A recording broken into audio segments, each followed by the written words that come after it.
Hey everyone, good morning, welcome to my channel lovely. তার আমি রিক্তা চলেছি তোমাদের সামনে আলাদা একটি ব্লগ নিয়ে। আজকে তো সানডে স্পেশাল ব্লগ। তো তোমরা সবাই কেমন আছো? আশা করছি সবাই খুব ভালো আছো, আর আমিও খুব ভালো আছি। আমার মুখে স্মাইল দেখে বুঝতে পারছো।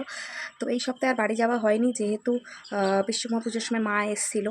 মঙ্গলবার থেকে বুধবার গেছে। আবার আমি ভাবলাম যে বৃহস্পতিবার এখানে থেকে আবার শুক্রবার দিন আমি যাব, তার জন্য শুক্রবার দিন যাইনি। তবে আজকে রবিবার, আজকে যাব, চলে আসবো, রাত্রিরে চলে আসবো। সারাদিন যা যা করি সবটাই তোমার সাথে শেয়ার করবো। এই আসা যাওয়া মিডিলে কী কী করি না করি সবটা তোমার সাথে শেয়ার করবো। আশা করছি তোমরা টাইটেল থাম্বনেল থেকে গেস করে ফেলেছো। তো সকাল না কারেন্ট চলে গেছে কালকে রাত্রিরেই। একজন ইলেকট্রিকের একটা বয় আছে, তো ও আমার ফেসবুকে আছে, তো ফেসবুকেও পোস্ট করেছিল। তো আমি বুঝতে পেরেছিলাম যাবে। সকালবেলায় তাড়াতাড়ি 6:30টার সময় উঠে ফোনটা চার্জে বসিয়ে দিয়েছি। আধা ঘন্টা যেটুকুনি চার্জ হয়েছে সেই দিয়ে ব্লগটা তো শুরু করে দিলাম। 9টার মধ্যে কারেন্ট চলে আসবে লেখা ছিল, 7টা থেকে 9টা, পুরো রাইট 7টায় একদম কারেন্ট গেছে। না একদিক এদিক না একদিক ওদিক। তো জানলার সামনে এসে ব্লগটা শুরু করছি। পেছনের ব্যাকগ্রাউন্ড থেকে বুঝতেই পারছো ঘর পুরো অন্ধকার, বাইরে প্রখর রোদের তাপ। কে বলবে কালকে রাত্রিবেলা ঝড়ের মতন হাওয়া বইছিল, পুরো ঝড়ের মতন। তো সেরকম কিছু করবো না, যেহেতু সুরজিৎ যাবে না, আমি আর মেয়ে যাবো।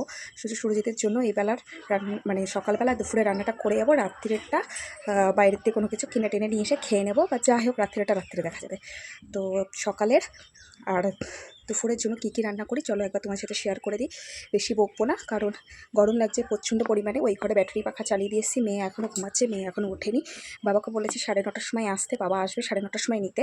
তো আমি মশলা তো করতে পারবো না, দেখা যাক মাছের ঝোলটা কীভাবে করা যায়। মাছের ঝোল হবে, তো মশলা না করে কুটে বেছে যদি কিছু করা যায় সেটা কোনো চেষ্টা করব।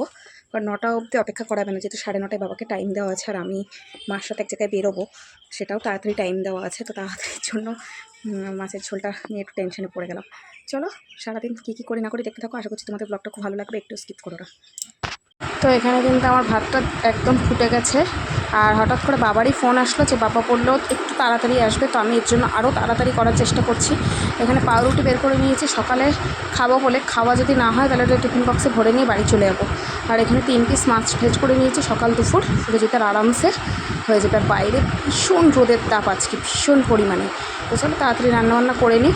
তো এখানে আমি এখন প্রথমে ডিমের টোস্টটা করতে বসিয়ে দিয়েছি, আর একটু কড়া করেই আমার ভালো লাগে, তো কড়া করেই এটাকে ভাজবো। তো ডিম টোস্টেড হওয়ার পর তারপরে আমি এখানে মাছ ভাজতে বসিয়ে দিয়েছি। আর মাছ যেহেতু কারেন্ট নেই, সেহেতু এই যে লঙ্কা চিড়ে, পেঁয়াজ কুচি, টমেটো কুচি আর রসুনের পেস্ট ছিল, সেই পেস্ট দিয়ে আলু পটল দিয়ে ঝোলটা করব। দেখা যাক সুরজিৎ খেয়ে কেমন বলে। কারণ এই ঝোল তো আর আমি খাবো না, ওই খাবে, কিচ্ছু করার নেই, এই দিয়েই চালাতে হবে। শুধু আদাটাই আর পড়লো না রান্নার মধ্যে। আর এখানে গুঁড়ো মশলা দিয়ে দিয়েছি, লঙ্কা গুঁড়ো, ধনে গুঁড়ো, জিরে গুঁড়ো, লবণ, হলুদ সব দিয়ে মশলাটা ভালো করে কষিয়ে কিন্তু জল দিয়ে দিলেই আমার কিন্তু রেডি হয়ে যাবে। আর ভাতটা হয়ে যাওয়ার পর আমি সুরজিতের সকালের ভাতটা টিফিন বক্সে বেড়ে নিয়েছি। জাস্ট মাছের ঝোলটা হলে টিফিন বক্সে দিয়ে দেবো, ভাতটা হয়ে যাবে। তো দেখো আমার কিন্তু জল দিয়ে দিয়েছি, হালকা একটু ফুটবে, লঙ্কাগুলো একটু নরম হবে, ব্যাস। তারপর বাবা চলে আসলো। আমি আর কড়াইটা মাজতে পারিনি, গ্যাস টেবিলটা পর্যন্ত শুধু মুছে বেরিয়ে পড়েছি। এসেই দেখছি যে আমার মাসি আমার মেয়ের জন্য কিন্তু ড্রেস দিয়ে গেছে, পুজোর ড্রেস। তো ড্রেসটা কিন্তু দারুণ হয়েছে। আমার একটা ইচ্ছা ছিল যে এরকম একটা ড্রেস কিনবো, কিন্তু কিনে হয়ে ওঠা হচ্ছিলো, কারণ দুষ্টু জন্মদিনটা 2 বছর ধরে করা হচ্ছিল না। তার এই সমস্ত ড্রেস কিন্তু জন্মদিনেই ভালো লাগে। তো কেমন লাগছে দেখো, কিন্তু এই 3টে জিনিসই ভীষণ পছন্দ করেছে, জামাটার থেকে বেশি। তো এই তারপরে আমি আর মা বেরিয়ে পড়েছি পুজো মার্কেটিংয়ের জন্য। তো বাবাই আমাদের পৌঁছে দিতে যাচ্ছে। বাবা বললো চল আমি দিয়ে আসি। তো যাই। খাওয়া দাওয়া বলতে এই ডিম টোস্ট, চা, বিস্কুট এগুলো খেয়েছি। আর ভাইয়ের কাছে মেয়েকে রেখে এসেছি। আমি আজ ফার্স্ট টাইম বরেন্দ্রনগর ঘাট থেকে নৌকা পার হব। এর আগে তো আমরা সবসময় চৈতন্য মহাপ্রভুর ওখান থেকে নৌকা পার হয়েছি, কিন্তু এখান থেকে হয়নি। যেহেতু এই ঘাটটা একদম ওপারেই হাটের সাথে সংলগ্ন, তাই ভিড়টা কিন্তু প্রচণ্ডই। আর ওইটা যেহেতু একটু ঘুরে যেতে হয়, সেই জন্য কিন্তু অতটা ভিড় হয় না। আর ভীষণ পরিমাণে জল বেড়েছে, ভীষণ পরিমাণে। কত লোক যে উঠেছে, প্রায় 100-র কাছাকাছি নৌকাটায় লোক উঠেছে। আর এই দড়িটা দিয়ে টেনে টেনে কিন্তু নৌকাটা যাবে। তো সেই নেই সর্বপ্রথম যেই দোকানটা এসেছে সেটা হলো শাড়ির দোকানে।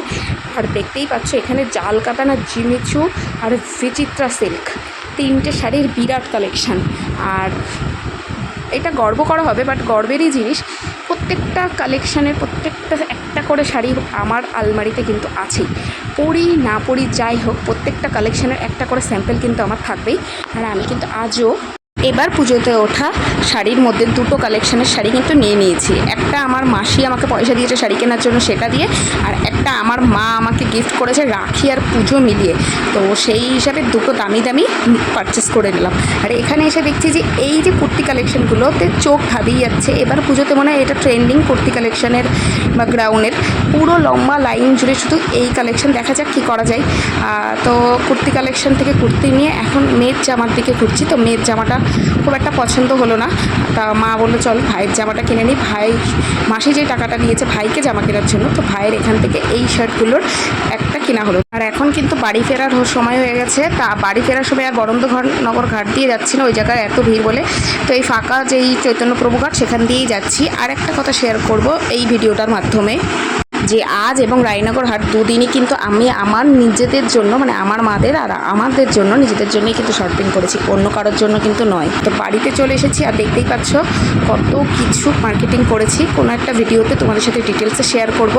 আর আজকে মা কিন্তু রান্না করেছে এখানে চিকেন আর লাল শাক, তার সাথে রয়েছে ঝিঙে আলুর তরকারি। তারপর একটা লম্বা ঘুম দিয়ে সন্ধ্যেবেলায় উঠেছি। আর সন্ধ্যেবেলায় মা বানিয়েছে চিকেন চাউমিন, তার সাথে চা বিস্কুট, এগুলো তো ছিলই। কেমন লাগছে অবশ্যই কিন্তু কমেন্টসে জানিও। প্রায় অনেকক্ষণ পর কিন্তু আসলাম তোমার সাথে কথা বলার জন্য। তো জামাটা রুগী লেগে লাগছে গরমে না। আর মনে হচ্ছে না যে ওই বাড়ি থেকে এই বাড়ি আসার সময় একটু কাজল করি বা একটু লিপস্টিক লাগাই, কিছু করি। জাস্ট মুখে পাউডার মেখে নিয়ে টানা বাড়ি চলে এসেছি, চুলটাকে বেঁধে নিয়েছি। তো বাড়ি চলে এসেছি। আর সুরজিৎ মেয়েকে নিয়ে এখন একটু বেরিয়েছে, গেছে রাত্রের খাবার আনতে। বলেছিলাম যে রাত্রের খাবারটা বাইরে দিয়ে খাবো। আর কিছু কাজ আছে, জামা কাপড়গুলো গুছাতে হবে। আর এই একটা করে কিছু বাজার টাজার করে নিয়ে আসা হয়েছে, সব ঘরে স্টক খালি হয়ে গেছিলো, সেগুলো ঠিকঠাক করবো। তো চলো কী খাবার আনে দেখি। এখনও পর্যন্ত জানি না কী খাবার আনবে। তো তারপরে আবার তোমার সাথে কথা হচ্ছে। বিছনা টিসনা করে নিলাম। আর রাতের খাবারটাও একদম বেড়ে নিয়েছি, রুমালি রুটি, তার সাথে রয়েছে এগ তড়কা। আমরা যে দোকান থেকে কিনি সেই দোকানে কিন্তু এই এগ তড়কাটা একদম খুবই সুন্দর করে। আর মেয়ের জন্য ছিল প্লেন দুধ রুটি। সমস্ত কাজবাজ কমপ্লিট। রাতের খাবারটাও তো তোমাদের দেখিয়ে দিয়েছি। তো আজকে সারাদিনটাই আমার এরকম রিচ খেতে খেতে গেল। তো এত রিচ যদি খেতে থাকি, এত যদি বাইরের খাবার খেতে থাকি, গ্যাসের খাবার খেতে থাকি, তাহলে কার গ্যাস হবে? আমার হবে না তো কার হবে? তো যাই হোক, গ্যাস যেমন হয় তেমনি গ্যাসের ওষুধও খাওয়া হয়, এবার একটা ব্যাপার। তো এখন আসলাম ভিডিওটি শেষ করার জন্য। কেমন লাগলো আজকের ভিডিওটি? আশা করছি সবার খুব ভালো লেগেছে। তো ভালো লাগলে please like, do, share and subscribe my channel. যারা ফেসবুক পেজ থেকে দেখছো পেজটিকে ফলো করে দিও। আবার দেখা হবে নতুন একটি ভিডিওর সাথে। ততক্ষণ সুস্থ থেকো, ভালো থেকো এবং অপরকেও ভালো রেখো। Tata, bye bye, good night.